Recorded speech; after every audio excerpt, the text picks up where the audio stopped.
Seja bem-vindo ao programa Conexão Saúde. Eu sou Hudson Portela e estou aqui todas as terças-feiras te conduzindo nesse bate-papo que traz temas, novidades, informações sobre saúde e bem-estar. Então fique ligado que todas as semanas nós temos os melhores assuntos sobre esses temas. No programa de hoje vamos receber o nefrologista Dr. Agnor para falar um pouco sobre problemas renais, como funciona, o que é que a gente pode aprender sobre esse funcionamento. Seja bem-vindo, doutor. Boa tarde, telespectadores do programa Conexão Saúde. Boa tarde, Hudson. Boa tarde. É uma grande satisfação estar aqui no programa para fazer esse bate-papo, tirar algumas dúvidas e compartilhar um pouco daquilo que eu sei com a população. É isso aí, vamos aprender muito. Para começar, a primeira pergunta já de cara aqui. Qual a função dos rins para o nosso corpo? Bem, imagine que os rins são como filtros. Eles são responsáveis, são órgãos maravilhosos. São de uma inteligência e uma complexidade incrível. E nós é que não acabamos dando a importância que eles merecem. Então, os rins, se for de uma forma muito objetiva, eles são filtros do organismo. A principal função dele é exatamente retirar do sangue as toxinas resultantes do metabolismo.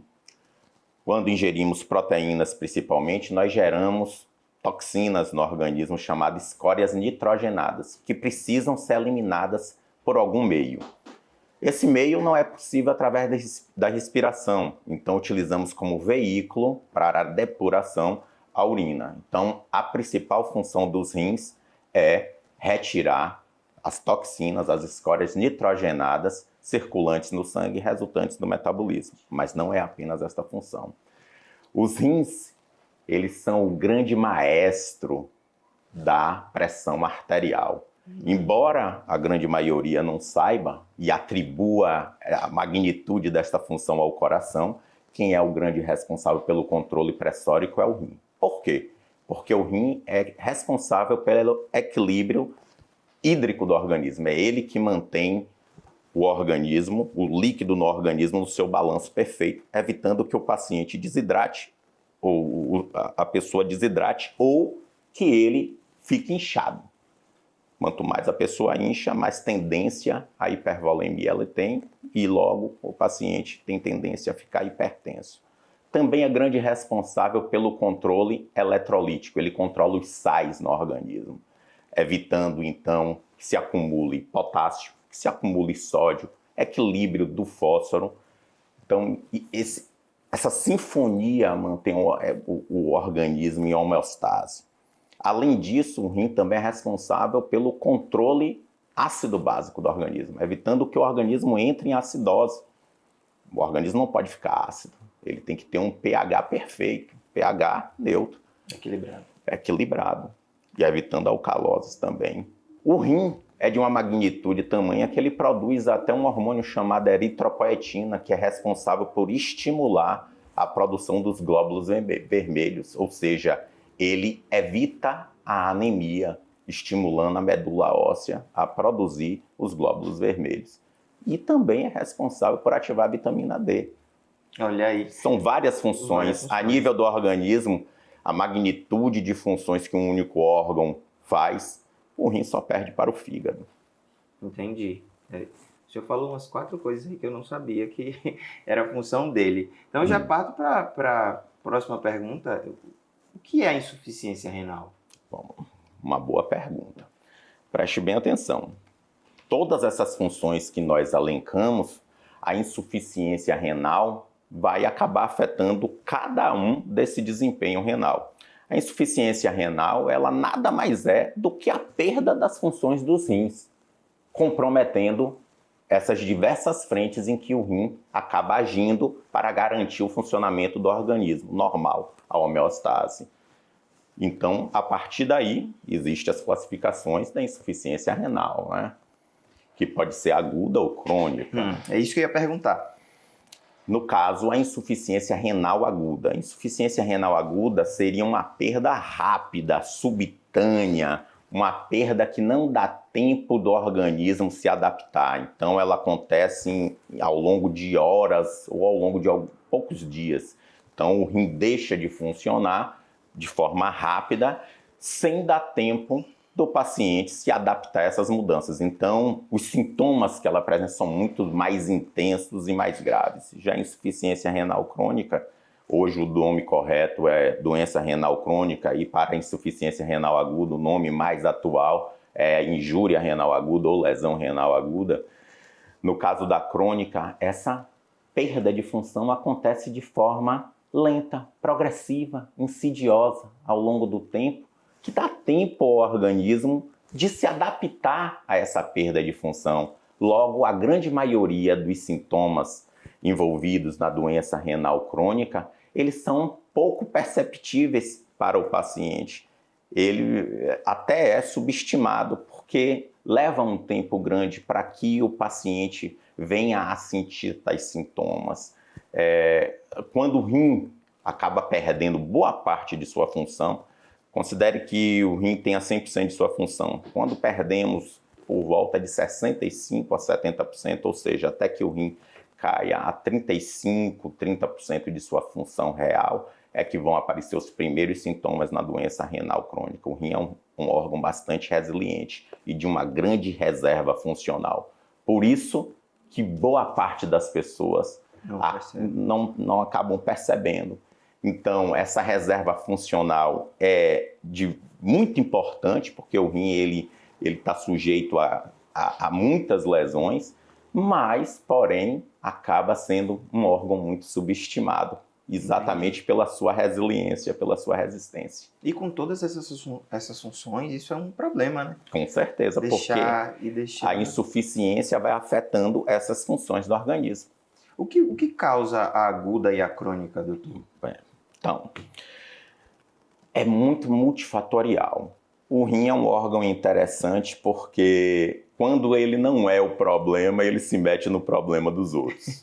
Então, o que é que acontece? No caso da doença renal crônica, as principais causas de longe, hoje no mundo inteiro, no Brasil, no mundo inteiro, é hipertensão e diabetes. Daí a grande importância de cuidar bem da sua hipertensão e de forma precoce, de forma regular e de forma assertiva, o mesmo acontecendo com relação ao diabetes.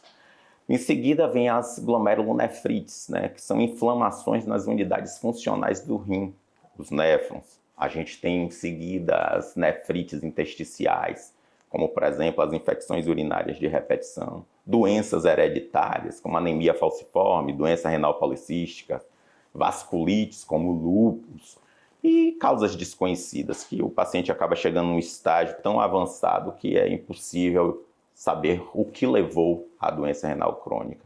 Não podemos deixar de fazer um adendo de que o aumento na expectativa de vida da população, levando ao envelhecimento, também acaba comprometendo na evolução para a doença renal crônica, uma vez que o envelhecimento acaba também levando à perda da função renal com o tempo. Com relação à lesão renal aguda, injúria renal aguda ou insuficiência renal aguda, ela acompanha mais os pacientes gravemente enfermos, pacientes que estão hospitalizados, necessitando de cuidados paliativos, mas isso não exclui um paciente que esteja em domicílio de desenvolver. Mas as principais causas são sangramentos intensos, né, levando o paciente a grandes hemorragias, desidratações, sepses e infecções. Sepse é uma infecção generalizada. O rim é muito refém da sepse. Além disso, a gente tem também o uso de medicamentos, o que a gente precisa ter bastante cuidado, né? Que, principalmente com o uso de anti-inflamatórios. O anti-inflamatório é inimigo do rim, ele propicia a ocorrência de nefrite intersticial aguda. E alguns antibióticos também podem causar lesão renal. Então, todo cuidado é pouco. Entendi. Você que gosta de se automedicar aí, é bom tomar cuidado. Já viu que o rim é importante e você pode estar machucando um órgão seu que está sadio ali, né? O senhor falou que a insuficiência renal aguda, ela é discreta. Não, é o contrário. Ela é, tudo que é agudo é rápido. Ela é rápida. Abrupto. A crônica, ela é discreta. Ela é discreta. Quais os sinais que a gente pode se atentar ali? São sinais quase que imperceptíveis, mas quais são esses? Vamos lá. Então, os sintomas, principalmente na doença renal crônica, na aguda, como eu disse, não dá tempo do organismo ter uma resposta adaptativa, então tudo é muito intenso. Então, Rápido. Na crônica, que é o grande problema, um grande problema de saúde pública, afinal, grande parte do diagnóstico é subestimado, porque os sintomas não são valorizados. Então, é aquilo, né? O paciente desenvolve uma anemia leve, já que o rim atua na produção, ajuda na produção dos glóbulos vermelhos, então desenvolve uma anemia leve, que ele acha que é por deficiência de ferro. O paciente tem aquele inchaçozinho discreto, começa a ter um inchaçozinho. O paciente começa a alterar o seu ritmo urinário, né? Urinar muitas vezes durante o dia ou levantar muito à noite para urinar. Mudanças no aspecto da urina, isso é muito importante, né? Urina espumosa, urina com sangue, urina muito clara, mostrando que essa urina não é de qualidade, não está conseguindo retirar os solutos. Nas fases mais avançadas, aí o paciente começa a desenvolver soluços, náuseas, vômitos, inchaços intensos. O paciente pode ter coceira no corpo, né, que é o prurido. O paciente pode ter até sangramentos. Então, a sintomatologia depende muito da progressão do estágio que o paciente esteja, de quantos por cento o rim dele está funcionando. Como eu disse, o rim é um órgão de bastante resiliência, de bastante reserva funcional. Até que ele tenha perdido em torno de 65% de sua função, ele vai ser bem discreto, a sintomatologia, e grande parte das vezes subestimada. É forte, né? O senhor me trouxe uma visão do rim que eu nunca pensei agora nessa conversa, da importância dele. A gente sabe que cada órgão tem a sua importância, mas eu acho que eu nunca olhei para o rim com tanto cuidado. Agora, o senhor falou, beba água, eu sei que não é só isso, a gente vai falar sobre isso aqui, mas cuide dos seus rins. Então, E esteja atento a pequenas mudanças, né? Que podem te auxiliar a buscar ajuda precoce. A precocidade com que você procura o seu médico é a oportunidade que você tem de evitar grandes problemas futuros. Eu ia fazer uma pergunta nesse sentido. Estou suspeitando, percebi alguns desses sintomas, o que é que eu faço? Bem, você vai na consulta com um médico clínico, a princípio, você não vai para o especialista, a não ser que seja uma coisa muito específica, mas o ideal é que a gente possa fazer pelo menos um sumário de urina, uma dosagem de ureia e creatinina, que é o que a gente dosa para ver se essas toxinas não estão sendo eliminadas, ou seja, se derem altas, é sinal que elas estão sendo retidas no sangue, não estão sendo eliminadas. E se não estão sendo eliminadas é porque o rim não está funcionando bem. Então, todo mundo deveria fazer um screening, que é o exame de segmento, pelo menos uma vez por ano, de ureia, creatinina, um sumário de urina. Entendi. Então, a primeira forma de descobrir, exatamente, de cara. E depois partir para as investigações mais aprofundadas, mas a princípio fazer esse screening, esse segmento. Então, aconteceu lá, o paciente foi, percebeu que tinha algo de errado e aí procurou o senhor.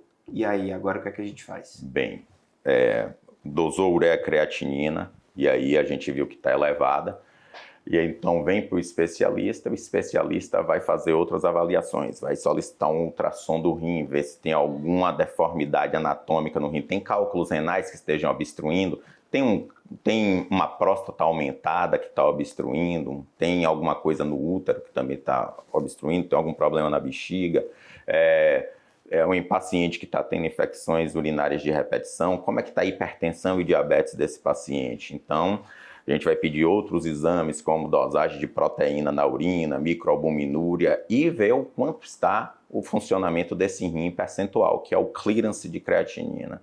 Aí, a partir daí, a gente classifica a doença renal dele, por estadiamento, entendeu? De quantos por cento o rim dele está funcionando. Entendi. O estadio que mais compromete na doença renal, que é o estadio que leva o paciente à fase mais grave da doença renal, é quando o rim dele está funcionando menos de 10 a 15%. A partir daí, alerta. Aí é mais do que alerta, porque é um paciente que potencialmente pode caminhar para as terapias renais substitutivas, ou seja, outras formas de substituir o rim, como hemodiálise, né? Eu ia entrar nesse assunto agora. Eu acho que antes da hemodiálise, a insuficiência renal é reversível? Uau, excelente pergunta e importantíssima. Vamos lá. Falamos aqui que a insuficiência renal ela pode ser aguda e crônica. A aguda ela é rápida, abrupta, o rim não tem tempo de se adaptar. O paciente pode precisar de uma terapia dialítica, mas, como na maioria das vezes ela é secundária, o paciente acaba revertendo esse quadro de injúria e ele pode restabelecer a função renal, seja completamente ou parcialmente, mas que garanta a ele uma vida praticamente normal. E existem também lesões renais agudas que acabam cronificando e levando o paciente à diálise por tempo indefinido. Já a doença renal crônica, como é uma perda lenta, progressiva e irreversível da função renal, quando o rim chega nesses níveis que eu falei, de funcionamento em torno de 10 a 15%, aí a gente precisa substituí-lo, porque substituir a função do rim com a terapia dialítica. Ou, quais são as terapias de substituição renal? A hemodiálise, a diálise peritoneal e o transplante renal, né? São as 3 modalidades que a gente pode utilizar para substituir o rim. Entendi. Isso depende do grau dessa... Isso, quando o rim está funcionando menos de 10 a 15%. Passou disso aí, disso para menos, entram essas 3. Essas 3 possibilidades. O rim não vai recuperar, no caso da cronicidade. Entendi. E o paciente precisa, porque o rim é um órgão vital, para manter a homeostase do organismo, o rim é um órgão vital, alguém tem que realizar essa função por ele, senão o paciente vai a óbito. Era o que acontecia até 1960, quando não existia a terapia renal. O paciente entrava em síndrome urêmica e acabava indo a óbito em 30 a 60 dias. O que é a hemodiálise, doutor? O que é hemodiálise? A hemodiálise, você tem uma máquina que funciona como um rim, é um filtro, você tem um sistema de tubos, onde você tem um capilar com membranas semipermeáveis que acabam fazendo a função do rim, acabam tirando essas toxinas do organismo. Você tem uma solução bem semelhante na sua composição com o sangue, que vai entrar em equilíbrio com o sangue que está circulando do paciente na máquina. Então, você tem uma solução que simula o sangue e você tem o sangue do indivíduo que, por difusão, por diferenças de concentração, a substância tóxica acaba saindo de onde ela tem mais para onde ela não existe. Então, ela acaba seguindo o fluxo do sangue do paciente, no capilar, para a solução de diálise na máquina. Então, ocorre essa troca, entendeu? Entendi. Dessa forma. E na diálise peritoneal, isso eu ia perguntar. No caso da diálise peritoneal, o que você usa como filtro é a própria membrana peritoneal do paciente, que está na barriga. Você acaba infundindo a solução, semelhante ao sangue, na cavidade abdominal. A membrana acaba funcionando como esse filtro e ocorre essas trocas através da membrana peritoneal, ao invés de um capilar externo na máquina. Entendi. Existe um tempo que precisa ser feito? Todos os dias? Uma vez por semana? Em relação à hemodiálise, o padronizado hoje ainda é o padrão, embora existam, mas não interessa aqui para a gente, que são casos bem mais específicos, mas de modo geral a hemodiálise é realizada 3 vezes por semana. Existem pacientes que dialisam segunda, quarta e sexta, ou o outro grupo dialisa terça, quinta e sábado. Então, 3 vezes por semana, durante 4 horas por sessão. Esse é o padrão da maioria. Pode acontecer de precisar mais tempo? Então? Pode acontecer de precisar mais tempo, de precisar mais dias. Pacientes fazendo 4ª sessão, como a gente chama, sessão extra. Já existe até diálise diária, entendeu? São pacientes mais críticos, eu poderia dizer? Não necessariamente. Não necessariamente. A diálise diária, ela vem para oferecer, ainda não está difundido, principalmente aqui no Brasil, mas já é uma realidade americana e europeia, acaba dialisando menos tempo, mais vezes na semana, para garantir uma uma melhor estabilidade, vamos dizer assim, uma eficiência melhor do procedimento. Porque você imaginar que é o seguinte, né? Você está na hemodiálise, 4 horas, 3 vezes por semana. Você dialisa um dia, mas no outro dia você não tem rim. Aí dialisa, no outro dia você não tem rim. E no fim de semana você dialisa na sexta, só volta na segunda, né? Então é 2 dias sem rim, né? Sim. Então tudo isso tem várias nuances, né? Principalmente para os pacientes que não urinam, né? Porque a gente tem pacientes renais crônicos que urinam, preservam ainda a função renal residual, tem diurese, conseguem urinar. E tem aqueles pacientes que são anúricos, que não urinam. Esses são pacientes de manejo mais difícil. Por quê? Porque são pacientes que tendem a ganhar mais volume, porque tudo que eles bebem acaba sendo acumulado. Quem vai tirar esse volume é a máquina. Eles não têm diurese, não urina, então a tendência a ficar inchado é maior. Entendi. Já no caso da diálise peritoneal, é feita diariamente em casa, né? Todos os dias você infunde a solução na cavidade. A depender do método da diálise peritoneal, você acaba fazendo as trocas 4 vezes por dia. Ela é menos agressiva, eu poderia dizer? Comparado à hemodiálise? Cada método tem seus prós e contras. A diálise, a hemodiálise, que eu vejo com principais prós, né? Você acaba tendo uma grande eficiência, menos exposição a infecções, né? Principalmente porque você não vai usar uma membrana que é sua, né? Da cavidade abdominal. Você consegue uma dialisância melhor, porém você não tem liberdade e autonomia, né? Uma vez que você tem que estar no centro de diálise 3 vezes por semana, né? E nem todo paciente mora perto de um centro de diálise, né? Nós convivemos com pacientes cuja realidade começam a dialisar às 6 horas da manhã, tem que sair do seu município 2 horas da manhã. Então tem esse grande problema, né? Acaba também limitando viagens, né? Você tem que ter todo um suporte para poder fazer uma viagem, já que tem que solicitar diálise em trânsito.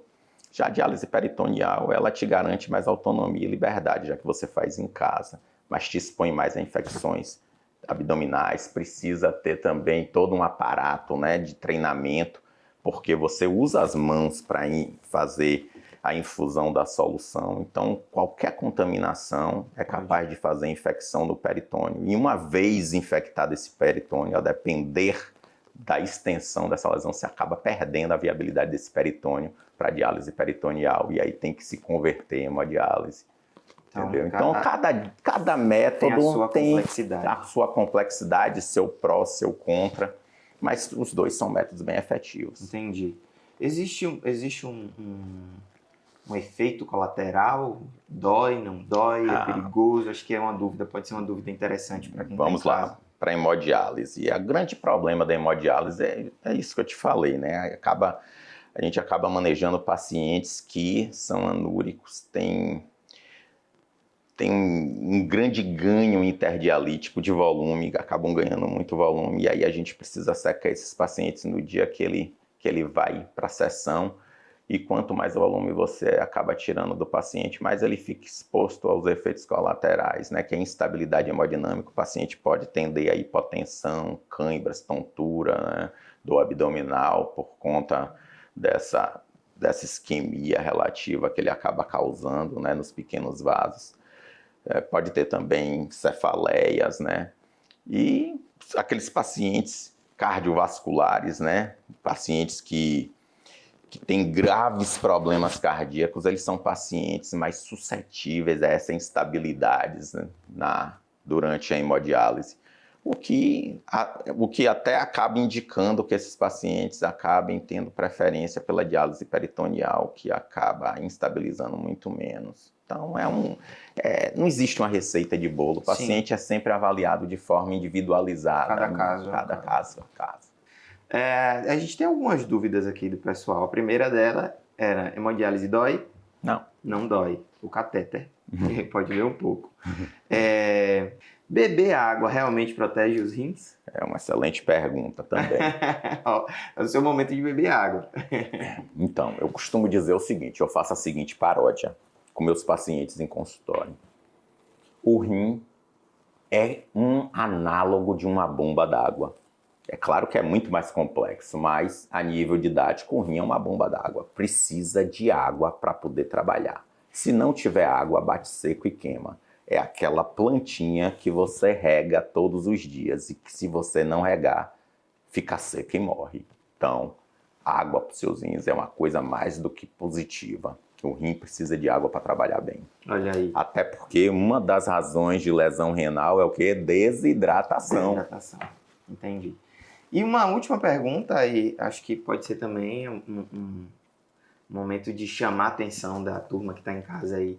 Eu já vi que o senhor falou uma mudança de hábitos de vida e alimentação.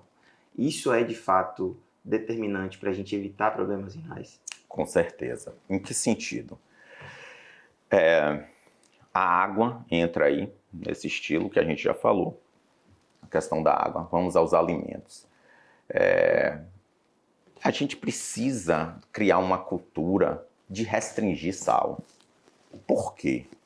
O sal, o sódio, cloreto de sódio, ele é uma das causas que propicia a hipertensão arterial, que é a principal inimiga dos rins. Então você acaba potencializando a hipertensão arterial, que é a grande inimiga do rim, a primeira de todas. Questão também da alimentação em relação ao diabetes, de alimentos que podem propiciar o aparecimento do diabetes. Então, acabar equilibrando o consumo de carboidratos, principalmente os que não são complexos, os carboidratos industrializados, os açucarados, alimentos que levem você à obesidade. A obesidade também predispõe à ocorrência de doença renal. Entenda que quanto mais obeso você é, uma maior superfície é necessária para que o rim acabe filtrando. Então isso acaba sobrecarregando o rim. Você tem uma superfície maior, o rim tem que trabalhar mais. Então isso também acaba prejudicando o rim no longo prazo. Consumo de proteína, principalmente nos pacientes que já têm algum grau de doença renal crônica, nos estágios nos estádios intermediários, não sobrecarregar o rim de proteína, principalmente carne vermelha, defumados. Por quê? Porque isso gera mais toxinas. Quanto mais toxina gerar, mais o rim tem que trabalhar para tirar e mais ele sobrecarrega. Então isso leva a uma sobrecarga no rim. E cuidado também com o uso alguns medicamentos podem levar à doença renal. Então, muito cuidado, estamos aí numa grande moda de culto ao corpo, muito cuidado com o uso de anabolizantes também, que seu rim também sofre. Esse foi o nosso papo, doutor, muito obrigado por essa conversa. Eu que agradeço, Hudson, muito obrigado pela oportunidade, o programa é excepcional e me coloco aqui à disposição sempre que precisarem. Ótimo, virá mais vezes para a gente bater esse papo. Um grande abraço a todos. Esse foi o nosso Conexão Saúde, muito obrigado pela sua audiência, é um papo muito interessante, muito importante, como sempre eu falo, formas de a gente trazer pessoas e temas importantes para melhorar a sua saúde. Então, te espero na próxima terça-feira, às 14 horas.